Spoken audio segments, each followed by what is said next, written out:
गुरु प्यारी साध संगत जी, प्रेम से कहना धन निरंकार जी। आशा करती हूँ सद्गुरु माता जी के आशीर्वाद से आप सभी बहुत अच्छे होंगे। आज मैं आप सभी के लिए एक दिल को छू लेने वाली साखी लेकर आई हूँ। तो चलिए आज की ये साखी सुनते हैं। साध संगत जी, रमेश अपनी बड़ी बहन सोनल से बहुत प्यार करता था। सोनल का ससुराल और मायका एक ही शहर में होने की वजह से सोनल अपने मायके में आती जाती रहती थी। एक दिन सुबह के समय रमेश अपने ऑफिस जाने से पहले पत्नी रजनी से कहने लगा, तुम्हें याद है ना कि आज सोनल दीदी घर पर आ रही हैं, तो तुम अपनी पूरी तैयारी रखना। ये सुनकर रजनी को बहुत गुस्सा आया। रजनी ने अपने पति से तो कुछ नहीं कहा। रमेश ऑफिस चला गया तो रजनी अपना फ़ोन लेकर बैठ गई। रजनी ने अपनी माँ को फ़ोन किया और अपनी माँ से कहने लगी, माँ आज फिर से मेरी ननद मेरे घर पर आने वाली है। जब देखो वो यहाँ आ जाती है और कुछ दिनों तक तो मेरे घर की सुख शांति खत्म हो जाती है। एक ही शहर में आने जाने से उसका कोई पैसा भी नहीं लगता, लेकिन यहाँ आकर वो मेरे घर का बजट ज़रूर बिगाड़ देती है।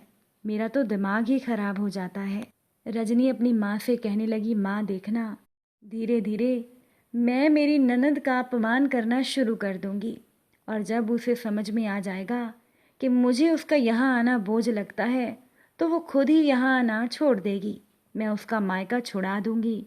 अगर उसमें थोड़ी सी भी शर्म होगी तो फिर वो कभी मायके नहीं आएगी। अभी रजनी अपनी माँ से बातें कर ही रही होती है कि तभी उसकी ननद सोनल घर में प्रवेश करती है और सोनल अपनी भाभी की बातें सुन लेती है। रजनी अपनी माँ से कह रही थी, देखो ना माँ, माँ बाप नहीं रहे फिर भी मुफ्त का माल खाने के लिए हमेशा मेरी ननद मायके आ जाती है। आने दो, इस बार तो उसका ऐसा अपमान करूँगी कि वो दोबारा कभी मायके नहीं आएगी। ये सुनकर सोनल को बहुत गुस्सा लगा। वो सीधे अपनी भाभी के पास पहुंची। रजनी तो अपनी ननद को सामने देखकर हैरान हो गई। सोनल गुस्से में बोल पड़ी, भाभी आपका ये घर आपको मुबारक हो। इस घर में मेरा बचपन बीता है। इस घर से मेरा एक लगाव था। मेरे माँ और पिता की यादें इस घर में बसी हैं और मुझे मेरे छोटे भाई से बहुत प्यार है, इसीलिए बार बार मैं यहाँ चली आती थी। लेकिन मुझे नहीं पता था कि आपको मेरा मायके में आना इतना बुरा लगता है। अगर आपने मुझे साफ साफ कह दिया होता तो मैं कभी यहाँ दोबारा नहीं आती।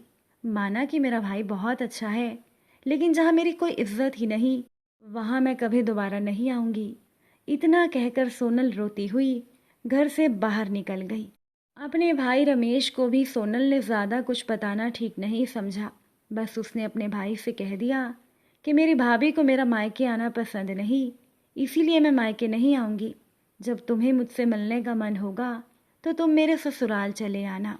रमेश ने बड़ी बहन को समझाने की बहुत कोशिश की, लेकिन सोनल का मन खराब हो चुका था। वो दोबारा अपनी भाभी के घर नहीं जाना चाहती थी और न ही ये चाहती थी कि उसकी भाभी उस पर एहसान एहसान दिखाए। वैसे भी सोनल की ज़िंदगी में किसी चीज़ की कमी नहीं थी। सोनल का ससुराल बहुत अच्छा था, हंसता खेलता परिवार था, प्यार देने वाली सास थी। सोनल का पति भी बहुत अच्छा था और उसका एक प्यारा सा बेटा था।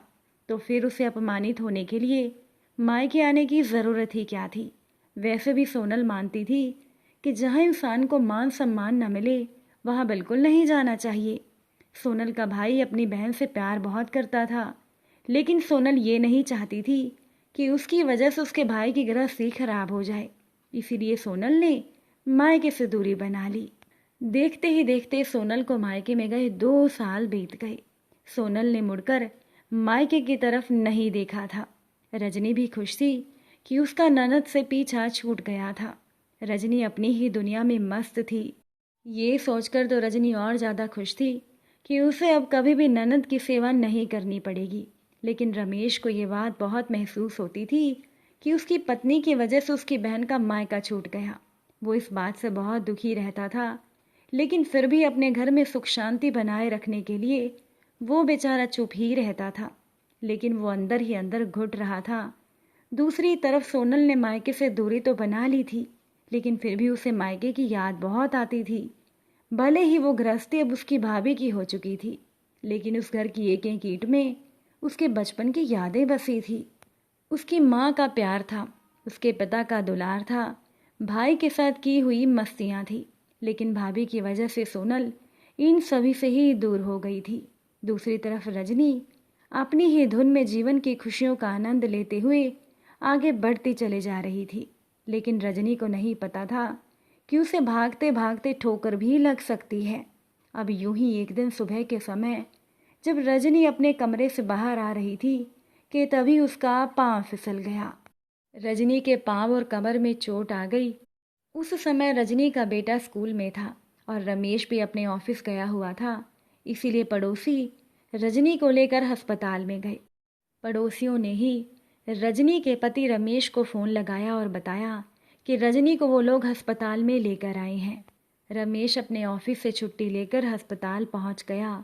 अस्पताल पहुंचने पर रमेश को पता चला कि रजनी के पैर और रीढ़ की हड्डी में गंभीर चोट आई है, जिसकी वजह से उसे कम से कम 3 महीने आराम करना होगा। वो चल फिर भी नहीं पाएगी। अब इस बात से तो रजनी और रमेश दोनों परेशान हो गए। रजनी के मायके में उसके माँ, पिताजी और उसका एक भाई था, तो कोई भी रजनी की मदद के लिए नहीं आ सकता था।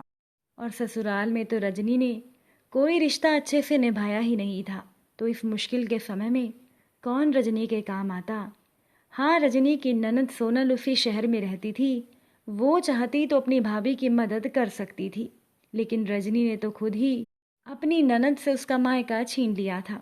तो ऐसे समय में सोनल भी रजनी की क्या मदद करती। काफ़ी सोच विचार करने के बाद रमेश ने रजनी को कहा, अगर तुम चाहो तो मैं मेरी बड़ी बहन से बात करता हूँ। तुम्हें तो पता ही है कि मेरा वेतन ज़्यादा नहीं है, मैं तुम्हारे लिए नौकरानी भी नहीं रख सकता।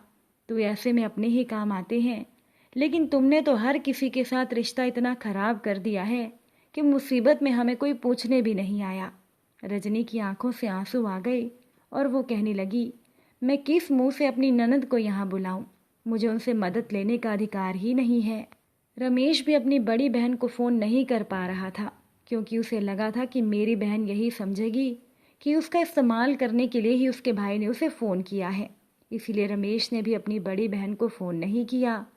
15 दिनों के बाद रजनी अस्पताल से घर आ गई थी। फिलहाल तो 20 दिन की छुट्टी रमेश ने अपने ऑफिस से ले ली थी, लेकिन आगे का उसे कुछ समझ नहीं आ रहा था कि आगे क्या होगा। रमेश दिन भर घर के सारे काम करता था, लेकिन वो ये सोचकर परेशान था कि जब वो ऑफिस जाएगा तो घर का काम कौन करेगा और रजनी का ध्यान कौन रखेगा। तभी अचानक से एक दिन सोनल अपने मायके आ गई। अब सोनल को मायके में देखकर रमेश को तो यकीन ही नहीं हुआ। उसने आगे बढ़कर जब बहन का स्वागत किया तो सोनल अपने भाई के गले लगते हुए कहने लगी, भाई तूने तो मुझे बिल्कुल पराया ही कर दिया। भाभी की हालत इतनी खराब थी, तुमने मुझे बताया क्यों नहीं? रमेश का सर झुक गया। वो कहने लगा, दीदी क्या बताता, मैं आपको परेशान नहीं करना चाहता था। सोनल कहने लगी, इसमें परेशान करने वाली कौन सी बात है? मुसीबत में अगर अपने ही काम नहीं आएंगे तो और कौन काम आएगा? ये तो अच्छा हुआ कि मुझे मेरी एक सहेली मिल गई। उसने मुझे ये बताया कि तुम्हारी भाभी की हालत बहुत ख़राब है। मैं तुरंत ही भागती हुई यहाँ आ गई। आप तुम्हें चिंता करने की कोई ज़रूरत नहीं, तुम अपने ऑफिस जाओ, मैं यहाँ सब संभाल लूँगी। रमेश बहन से कहने लगा कि मेरी पत्नी ने आपको कितना अपमानित किया, फिर भी आप उसकी मदद के लिए यहाँ आ गई। ये सुनकर सोनल भरे हुए गले से बोली, भाभी ने जो किया सो किया, लेकिन मैं तुम्हें परेशान नहीं देख सकती। मुझे तो भाई की मदद करनी थी ना। रमेश कहने लगा, दीदी आपका घर कौन संभालेगा? सोनल कहने लगी, मेरी सास बहुत अच्छी हैं। जब उन्होंने मेरी भाभी के बारे में सुना तो उन्होंने ही मुझे कहा है कि मैं सुबह काम ख़त्म करके यहाँ आ जाऊँ, फिर जब तुम ऑफिस से घर लौटोगे तो मैं अपने घर चली जाऊँगी। और वैसे भी 1 ही महीने की तो बात है, सब ठीक हो जाएगा। अब रमेश को अपनी बहन के घर आ जाने से बहुत सुकून मिला था। छुट्टी ख़त्म होते ही वो ऑफिस जाने लगा और पीछे से सोनल सारा घर संभाल लेती थी। जब रजनी का बेटा स्कूल से आता था तो वो उसे भी बहुत ही प्यार से रख लेती थी। सोनल अपनी भाभी के खाने पीने से लेकर साफ सफाई का सारा ध्यान रखने लगी थी। रजनी अब कुछ कहती नहीं थी, बस मन ही मन रजनी को शर्मिंदगी बहुत होती थी। अब एक दिन सोनल अपनी भाभी के कमरे की सफाई कर रही थी तो रजनी की आंखों में आंसू आ गए। सोनल कहने लगी, क्या हुआ भाभी?